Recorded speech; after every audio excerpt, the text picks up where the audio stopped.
नमस्कार, सियासी अखाड़ा देख रहे हैं। मैं हूं आपके साथ वरुण गोयल। हरियाणा बीजेपी में एक के बाद एक सूची आ रही है। हर मोर्चे पर लगातार नियुक्तियां हो रही हैं और उसके साथ ही पदाधिकारियों की सूची बढ़ती जा रही है। कभी उपाध्यक्ष की लिस्ट आती है, कभी नायब सैनिक की जो टीम है उनकी लिस्ट आती है, कभी जिला प्रभारियों की लिस्ट आती है, कभी लोकसभा प्रभारियों की लिस्ट आती है, महिला मोर्चा की लिस्ट आती है।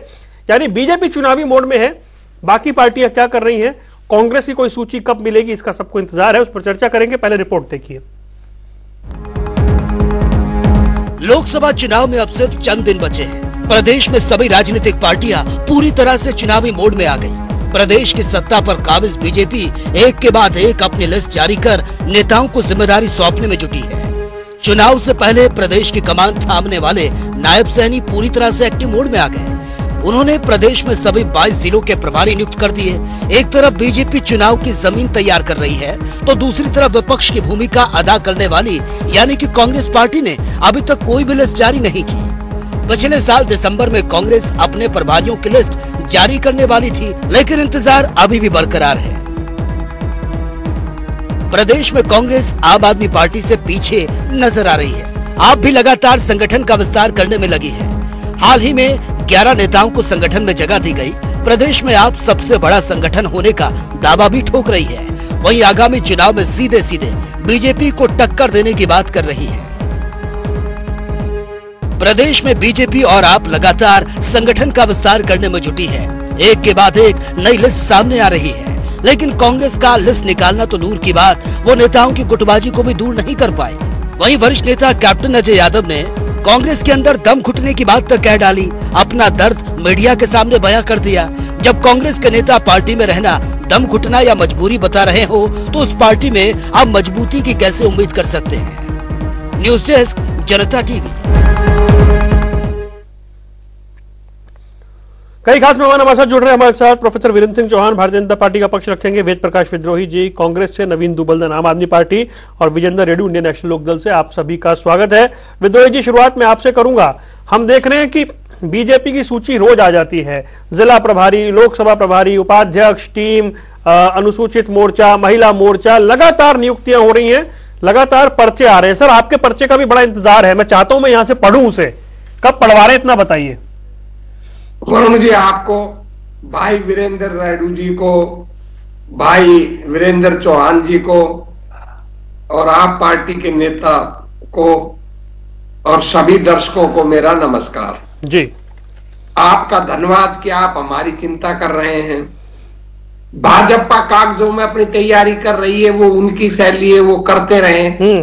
और कांग्रेस जमीन पर अपनी तैयारी कर रही है। ये कांग्रेस लोकसभा के प्रभारी नियुक्त कर रखे हैं, हमारी बैठकें चल रही हैं। ऑब्जर्वर हमने नियुक्त कर रखे हैं, उनकी बैठकें चल रही हैं। विधानसभा स्तर पर हमने ऑब्जर्वर नियुक्त कर रखे हैं, उनकी बैठकें लगातार चल रही हैं। जिला स्तर के हमने ऑब्जर्वर और प्रभारी नियुक्त कर रखे हैं, उनकी बैठकें लगातार चल रही हैं। अब हम अपने ढंग से काम कर रहे हैं। आप पार्टी और बीजेपी अपने ढंग से काम कर रही है। हर पार्टी के अपने अपने कार्य करने की शैली है। कांग्रेस के पास न कार्यकर्ताओं की कमी है, न नेताओं की कमी है, न काम की कमी है। नेताओं की कमी तो बिल्कुल नहीं है। काम की भी सर कमी नहीं है। तभी तो हमारे हर घर कांग्रेस, घर घर कांग्रेस कितने सफल चल रहे हैं, आप देख सकते हैं। आप हमारी जन आक्रोश रैलियां देख सकते हैं। हमारे कार्यक्रम लगातार जमीन पर चल रहे हैं और पूरी हम तैयारी कर रहे हैं। जिस औपचारिक संगठन की आप बात कर रहे हैं, उसकी सूची आए ना आए, उससे चुनावी तैयारियों पर कोई असर नहीं पड़ता। अगर भाजपा की सूचियों से ही चुनाव की तैयारी होती तो ये तो इनकी तो इतनी सूचियां आती हैं, इतने तो होता है ना तैयारी का। नहीं, वो इनका अपनी शैली, हमें क्या आपत्ति है? हमें कोई आपत्ति नहीं है, वो अपनी करें तैयारी। मैं तो आपसे कह रहा हूं, वो जैसे भी अपनी तैयारी करना चाहते हैं वो करें, वो उनका लोकतांत्रिक अधिकार है। पर आप ये, हमारी सूची नहीं आ रही, इसलिए अगर कोई ये मानता है हमारी तैयारी नहीं हो रही, वो इस खुशफहमी में रहे और वो रहे कि मैं कांग्रेस की कोई तैयारी है नहीं, हमारी तैयारी, हम चुनाव का मैदान मार लेंगे। तो उनको मैं खुश होने से कैसे रोक सकता हूं? ये उनका लोकतांत्रिक अधिकार है। मैं तो अपनी बात कह रहा हूं कि हमारी सूची आए या न आए, हमारी तैयारी को असर पड़ ही नहीं रहा। ठीक है, हम मजबूती से तैयारी कर रहे हैं और हमारी तैयारी आपको अगर मैदान में नहीं दिखती तो भी मैं आपको कुछ नहीं कह सकता। नहीं भाई, वो भी आपका अधिकार है। नहीं, वो भी सवाल पूछने का तो अधिकार है ना। नहीं, आपको सवाल पूछने का भी अधिकार है और हमारी तैयारी दिखे या ना दिखे ये आपको आकलन करने का भी अधिकार है। आप जो चाहे जैसा आकलन करें, आपका लोकतांत्रिक अधिकार है, हम उसका स्वागत करते हैं। और हमारे विपक्ष के साथी जो हम पर आक्षेप लगाना चाहे और जो हम पर कटाक्ष करना चाहे उनका भी स्वागत है। हम तो केवल इतना कह रहे हैं कि हमारी तैयारियां जमीन पर जोर शोर से हो रही है और भाजपा को हमारा हरियाणा में हरा कर भेजेंगे। ठीक है, प्रोफेसर वीरेंद्र सिंह चौहान, आपकी लगातार सूचियां आ रही हैं, आज भी ढेर सारी सूची आई हैं, लेकिन विद्रोही जी कह रहे हैं ये तैयारी कागजों में है और सूचियां बनने से चुनाव नहीं जीते जाते। देखिए वरुण भाई जी, हमने बिल्कुल ये नहीं कहा कि हम सूचियों से चुनाव जीतेंगे। हमने कभी कहा ही नहीं। पता नहीं हमारे विद्रोही जी को ये ख्याल, ये आइडिया कहां से आ गया कि सूचियों से चुनाव जीतेंगे। हमने नहीं कहा साहब।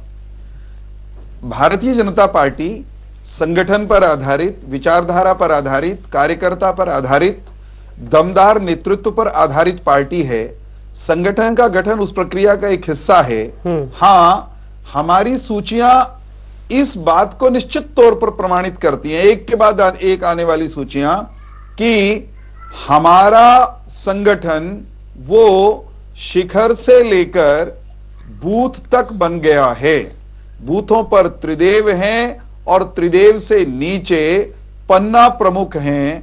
अर्ध पन्ना, आधे पन्ने के भी हमारे कार्यकर्ता प्रमुख बनकर अपना अपना काम मोर्चे पर संभाल रहे हैं। वो इस बात का प्रमाण है। हमारे वेद जी जो हैं ये कह रहे थे कि इनका अपना तरीका है राजनीति का। हाँ साहब, है ना इनका तरीका। मैं तो उसी पर बात करना चाहूंगा, क्योंकि जिक्र इनके संगठन का हो रहा है और ये हर बार, हर 7वें 8वें दिन आपके चैनल पर भी डिफेंड करने आ जाते हैं। एक सांस में तो डिफेंड करते हैं। कोई जरूरत नहीं है संगठन की, बिना संगठन के भी हम ये कर देंगे, वो कर देंगे, तूफान मचा देंगे, आंधी ले आएंगे। फिर साथ में तीसरे चौथे सांस में ये बताने लगते हैं कि नहीं नहीं चिंता मत करिए वरुण भाई, इस बार होली पे सूची आ जाएगी, दिवाली पे आ जाएगी, दिवाली पे नहीं आ पाई तो संक्रांति पे आ जाएगी, संक्रांति पे नहीं आ पाई तो अगली एकादशी पे आ जाएगी।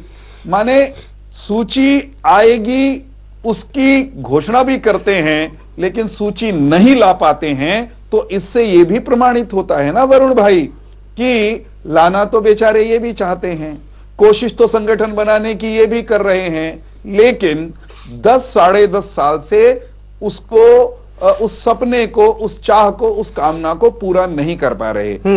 ढंग की बात मैं कह रहा, वेद जी ने शुरू की, मैं उनके ढंग पर ही एक दो बात कह दूं आपकी अनुमति से। वरुण भाई, इनका ढंग साहब निश्चित तौर पर हमसे बिल्कुल अलग है। हमारे यहां संगठन के चुनाव बहुत प्रजातांत्रिक तरीके से होते हैं और संगठन में किसी एक स्तर पर चुनाव होने के बाद फिर पदाधिकारियों की नियुक्ति, मोर्चों की नियुक्ति, मोर्चों प्रकोष्ठों की नियुक्ति सब धड़ाधड़ एक के बाद एक होती जाती हैं। इनका ढंग अलग है। ये बमुश्किल जैसे कैसे करके जब कभी अपना अध्यक्ष या अध्यक्ष मंडल या अध्यक्षों का गिरोह बनाते हैं तो ये अपने अध्यक्ष को उसके जिलों के अध्यक्ष, इनके विधानसभाओं के अध्यक्ष वो बनाने ही नहीं देते। एक अध्यक्षा इनकी कुमारी शैलजा, वो अपना पूरा कार्यकाल करके इंतजार करते करते वो अतीत हो गई, इतिहास हो गई। ये इनका अलग ढंग है ना वेद जी का। हाँ, इनका ढंग और भी अलग है, इतने में काम नहीं चलता इनके अलग ढंग का। आदरणीय वेद जी की पार्टी, वेद जी की पार्टी का एओ ह्यूम के ख्यालों में से उपजी आजकल की सोनिया गांधी जी वाली कांग्रेस का एक अंदाज और भी अलग है।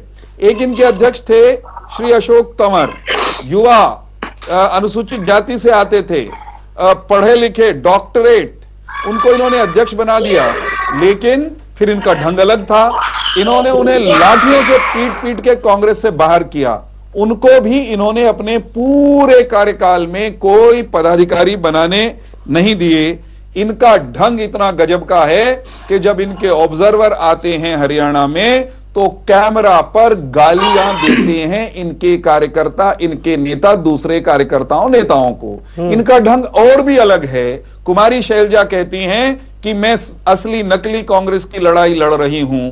उनका जो त्रिगुट है, 3 लोगों का जो दल है, उनकी जुंडली है, कुमारी शैलजा, किरण और रणदीप सिंह सुरजेवाला, वे कहते हैं कि असली कांग्रेस तो हम हैं। ठीक है। वेद प्रकाश जी जिस कांग्रेस के प्रतिनिधि हैं, भूपेंद्र सिंह हुड्डा कांग्रेस, वो तो बापू बेटा की कांग्रेस है, उसको वो असली कांग्रेस नहीं मानते। तो साहब अलग तो है इनका ढंग, इनके ढंग की हम तो कभी आपने बड़ा विस्तार से बता दिया, इनका कतई अनुसरण नहीं करना चाहेंगे। हाँ। कांग्रेस पार्टी अपनी इस दुर्गति में अगर आनंद ले रही है, अगर अपनी इस दुरावस्था को वो अपनी ताकत मानती है, तो मैं आपके माध्यम से, मेरी बधाई डायरेक्टली तो लेंगे नहीं वेद जी, मैं आपके माध्यम से वेद प्रकाश जी को इनकी वर्तमान दुरावस्था के लिए शुभकामनाएं देता हूं। ऐसे ही बने रहिए, यूं ही रहिए, यूं ही मुस्कुराइए। रेणु जी की बारी है। और बहुत लोग समस्या का समाधान इसलिए नहीं तलाशते हैं कि वो समस्या को समस्या नहीं मानते।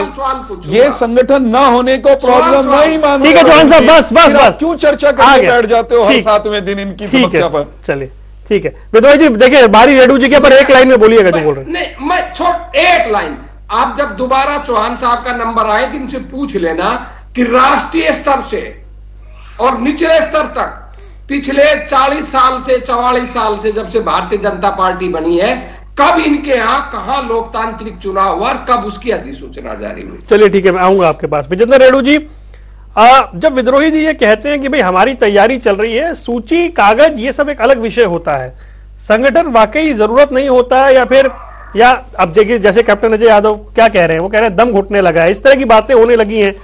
सूची वगैरह आ जाती है तो आदमी को पता तो रहता है ना मुझे क्या करना है, नहीं तो सारे लीडर है फिर।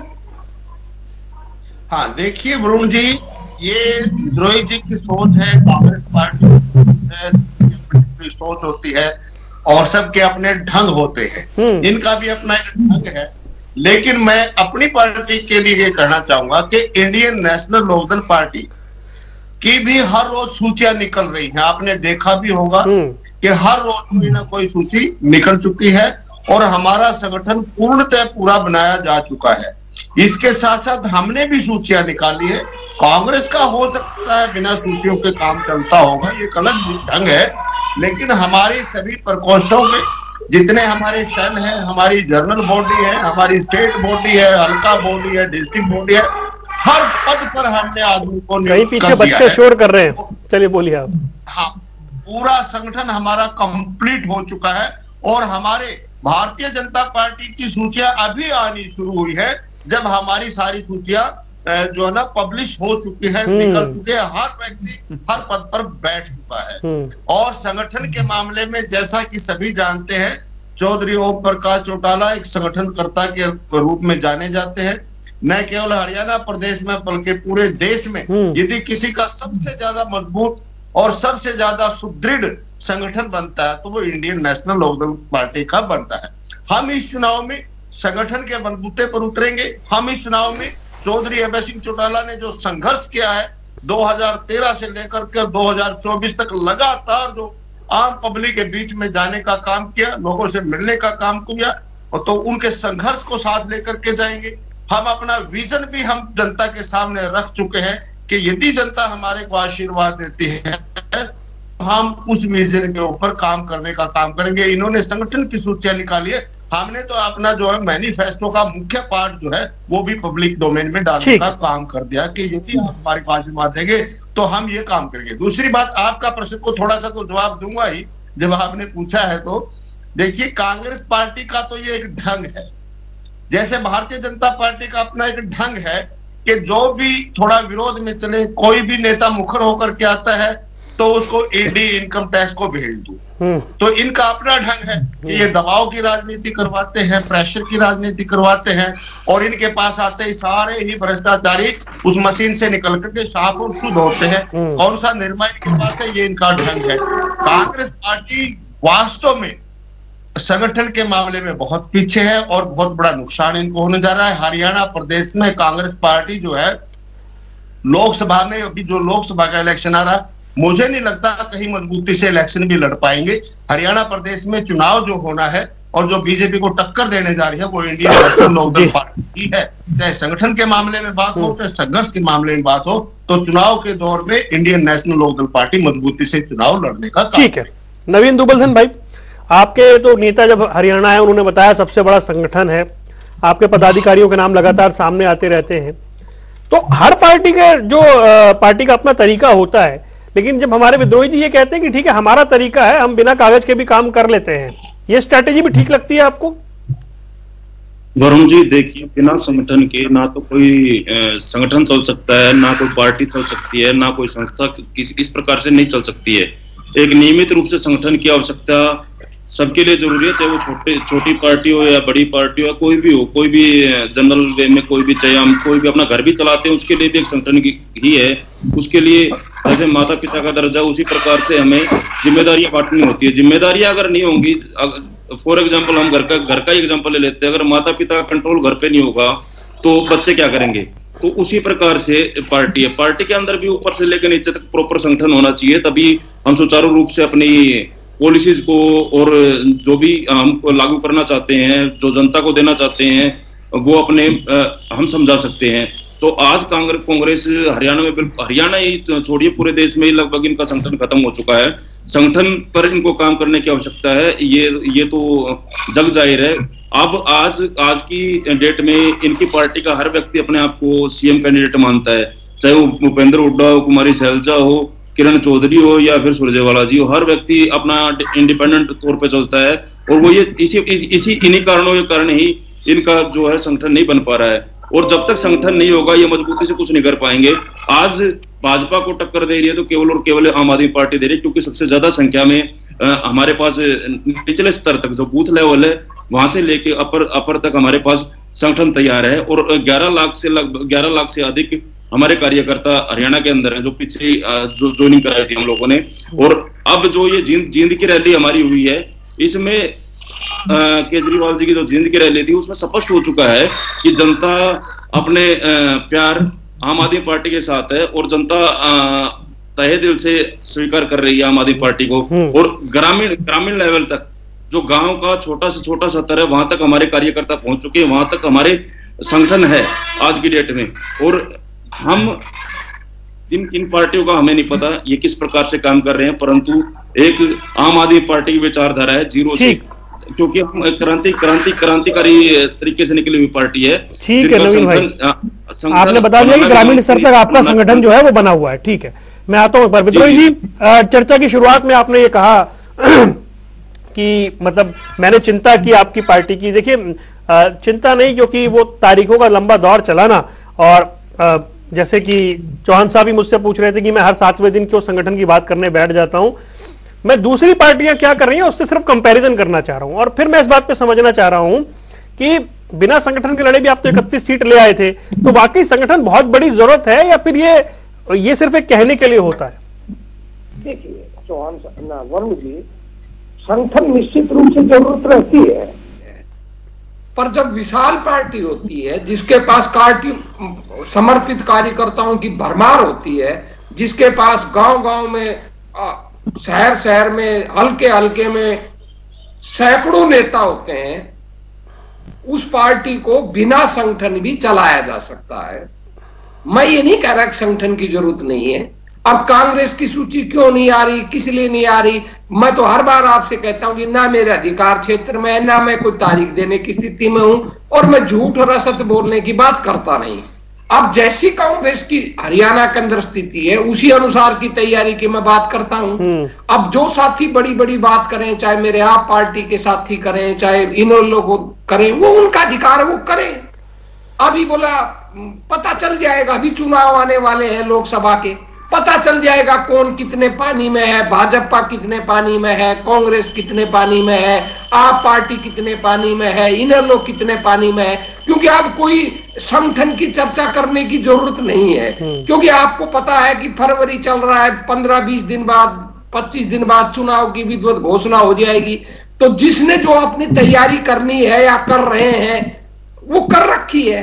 अब जिस पार्टी की जैसी स्थिति है उसी अनुसार तैयारियां हो रही हैं, उसी अनुसार जमीन पर फौजें उतरी हुई हैं। आप पार्टी की भी उतरी हुई है, इनेलो की भी उतरी हुई है, भाजपा की भी उतरी हुई है और कांग्रेस की भी उतरी हुई है। हरियाणा की डे टू डे जो पॉलिटिक्स हो रही है, अगर आप उसका आकलन कर ले, आपको साफ नजर आ जाएगा कौन युद्ध के मैदान में आगे है, कौन सूखे दावे कर रहा है। अब कांग्रेस की तो रोज बड़ी बड़ी सभाएं गांवों में हजारों लोग आ रहे हैं, डेली हो रही हैं। अगर कांग्रेस मुकाबले में नहीं है तो कहां से ये कार्यक्रम हो रहे हैं, कहां से इतनी भारी भीड़ जुट रही है, कहां से लोग लड़ाई लड़ रहे हैं। और जो लोग बड़े बड़े दावे कर रहे हैं, चाहे भाजपा के साथी हैं, चाहे इनेलो के साथी हैं, चाहे आप पार्टी के साथी हैं, वो क्यों नहीं मैदान के अंदर इतनी भीड़ और इतनी ताकत दिखा पा रहे हैं? क्योंकि तो चुनाव का वर्ष है, कोई संगठन की ताकत दिखाने का समय तो ये है नहीं। अब कोई ये कहता है कि भाई संगठन दिखाने की ताकत का समय है ये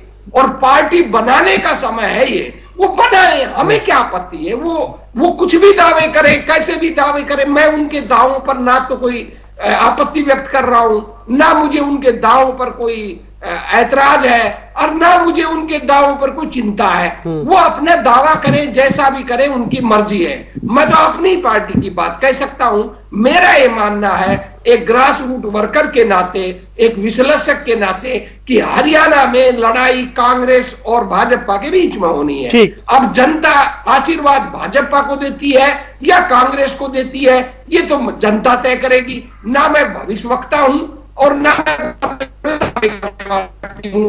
परंतु जो लोग लंबे चौड़े दायरे कर रहे हैं, अभी 5 राज्यों के चुनाव हुए, हमारे यहाँ जीते, हमने लड़ाई लड़ी है, भाजपा से हमने वोट भी ज्यादा ली है चुनाव हारने के बाद भी।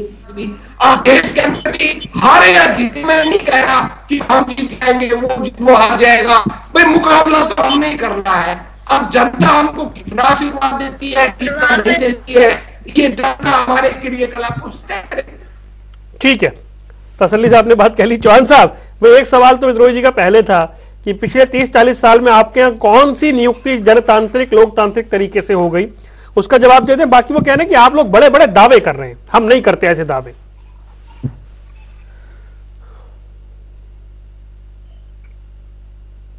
चौहान साहब को ऑडियो क्यों नहीं आ रहा भाई? हाँ वरुण जी, हाँ जी बोलिए, आवाज आ गई। मैं ये कह रहा हूं कि भारतीय जनता पार्टी संसार की सबसे बड़ी प्रजातांत्रिक पार्टी है।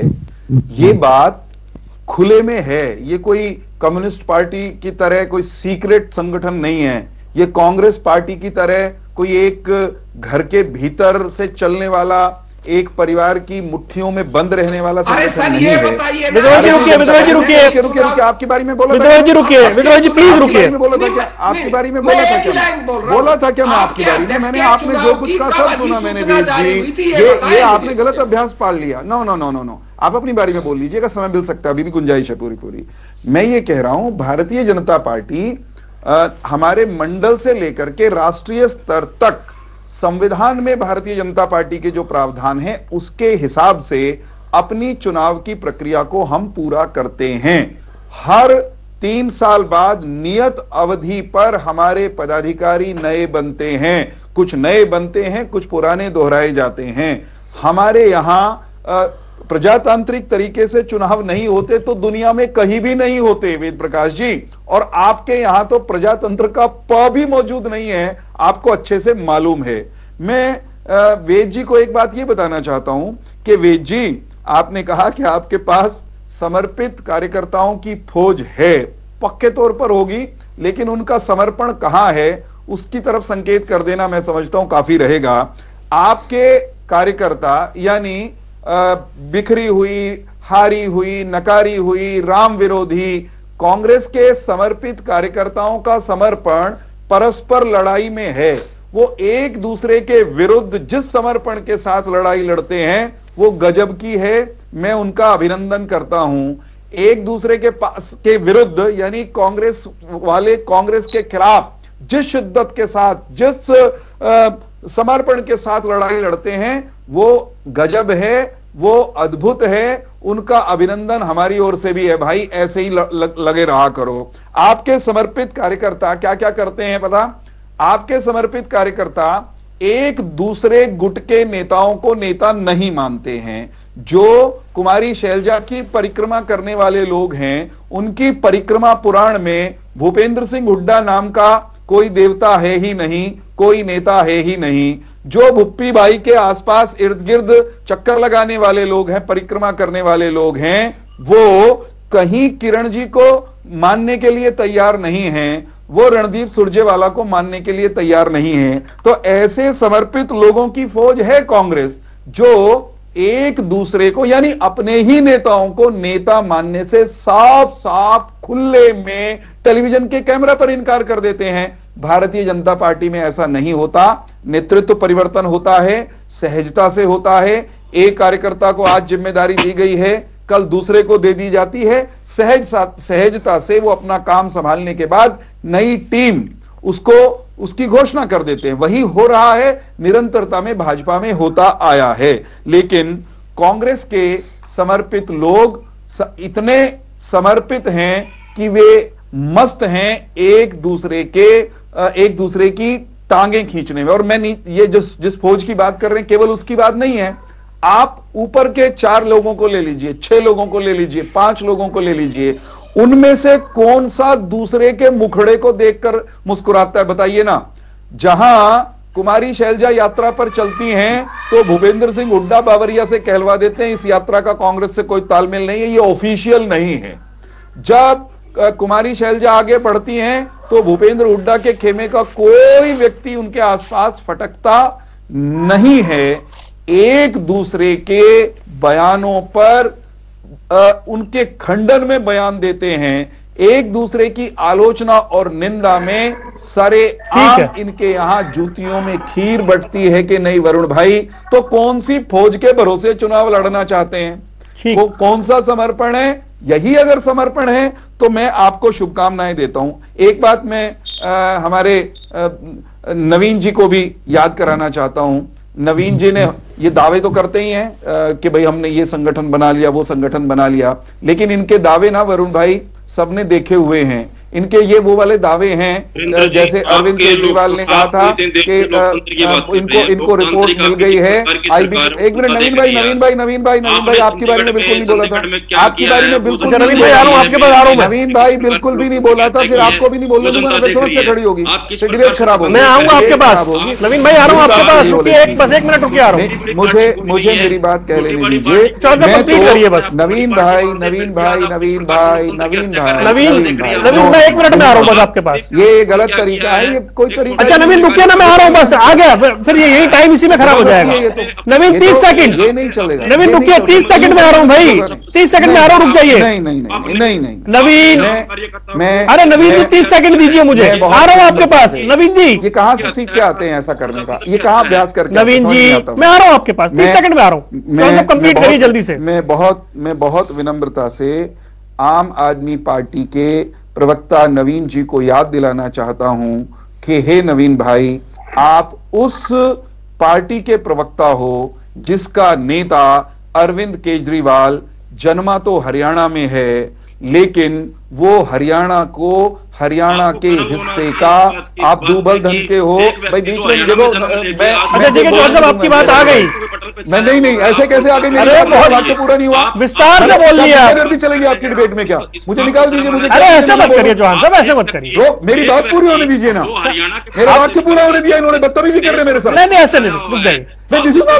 अरे रुकिए ना, रुकिए। बारी में मैं बोला था नवीन भाई, फिर आगे बात नहीं बढ़ पाएगी, रुकिए। होगी तो मैं भी नहीं बोलने दूंगा, मुझे भी बोलना आता है। अरे नवीन जी रुकिए भाई, नवीन जी नो नवीन जी रुकिए। अरे रेणु जी की बारी है वैसे भी भाई, अगर आप इनको रोक नहीं सकते। मैं समझ गया ना, आप SYL की बात कर रहे हैं। नवीन जी रुकिए, एक सेकंड पूरी कर दूं, मैं बात पूरी कर दूं। अब कर दीजिए, पूरी कर दीजिए, आप बोलिए। नवीन दूबलधन को सुनना पड़ेगा। ये इनके ब्रेक फेल है क्या? अरे आप कंप्लीट करिए।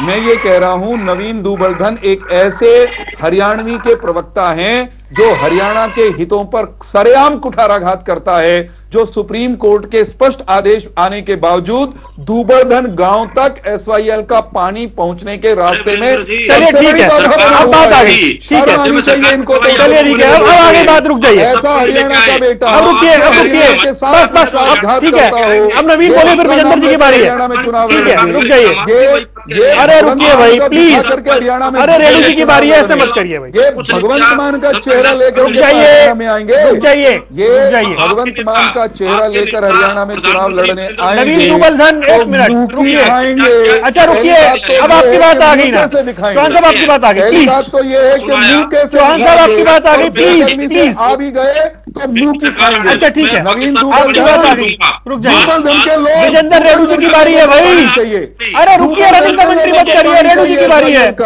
दूपल धन के लोगों को चाहिए, रेवाड़ी के लोगों को चाहिए, वेद प्रकाश जी के गांव के लोगों को चाहिए, और ठीक है, आप जो है उस आदमी का ऐसा मत करिए प्लीज, मेरी गुजारिश है आप लोगों से, ऐसे मत करिए, रविंद्र मंत्री मत करिए, नवीन भाई आप भी रुकिए, चौहान साहब आप भी रुक जाइए, जो भाई रेणु जी की बारी है, प्लीज, पर कुठाराघात करता हो खुले, चौहान साहब आ गई आपकी बात, प्लीज, चौहान साहब आ गई ना, बात आ गई, प्लीज, तो फिर रेणु जी की बारी है, प्लीज, विजेंद्र रेणु जी भाई आप ये बता दीजिए मुझे कि ये जो बात बीजेपी कर रही है, सबसे बड़ी पार्टी है और तरीके से वो आगे बढ़ रही है, विद्रोही जी ने बता दिया वो किस तरीके से कर रहे हैं, आप बता रहे हैं आपकी सूची भी आ गई है, लेकिन क्या वाकई लोकसभा चुनाव में इनेलो को जिस तरीके से ये काउंट कर रहे हैं बीजेपी कांग्रेस वाले, वैसी स्थिति है क्या?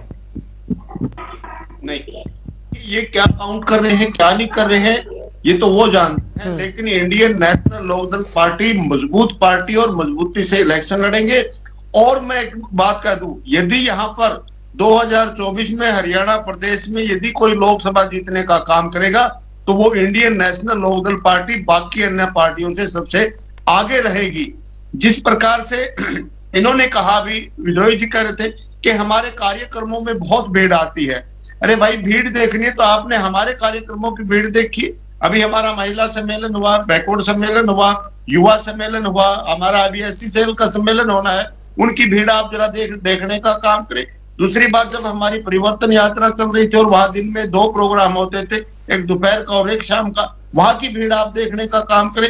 आज इंडियन नेशनल लोकदल पार्टी दोबारा से मजबूती से खड़ी हो चुकी है। वो एक दौर था जिसमें कांग्रेस को फायदा मिला था, अन्यथा जो कांग्रेस की हिस्ट्री यदि आप देखोगे 67 से 40, 40 से 15 और ये 15 से भी बिलो 10 रहती यदि हमारी पार्टी में विस्फोट नहीं होता, जिसका फायदा कांग्रेस को मिला था। लेकिन अब 2024 में दोबारा से इंडियन नेशनल लोकदल पार्टी अपनाने मजबूती पर पहुंच चुके हैं और बहुत अच्छा प्रदर्शन इन चुनाव में हम करने का काम करेंगे। एक और बात मैं कहता हूं, ये सारे के सारे जुमलेबाजी फेंक रहे हैं यहाँ पर, लेकिन मैं दावे के साथ कहता हूं कि इंडियन नेशनल लोकदल पार्टी कम से कम 2 लोकसभा अवश्य जीतेगी और बाकी तो फिर ज्यादा कैसे हो गई दर्ज कराएगी।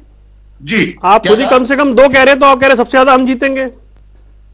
नहीं, मैंने कहा कम से कम 2 हम जीतेंगे। अब 10 कांग्रेस जीत रही है, 10 भाजपा जीत रही है, 10 आम आदमी भाई वो 10 जीत रहे हैं तो 4-5 की उम्मीद करें ना। आप 2 कह रहे हैं तो फिर कैसे आंकड़े कैसे सेट बैठेगा?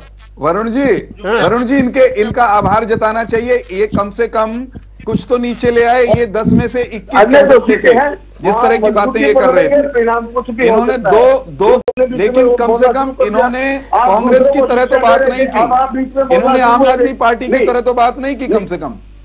हाँ, एक मिनट वीरेंद्र जी, जो ये कह रहे हैं आम आदमी पार्टी की मैं बात करूं, ये कह रहे हैं कि जींद वाली रैली में रिकॉर्ड तोड़ भीड़ हुई थी। मैं जींद से बिलोंग करता हूँ, जींद में रहता हूँ, और वो रैली मैंने देखी थी और टेंट वालों से भी मैंने बात की थी।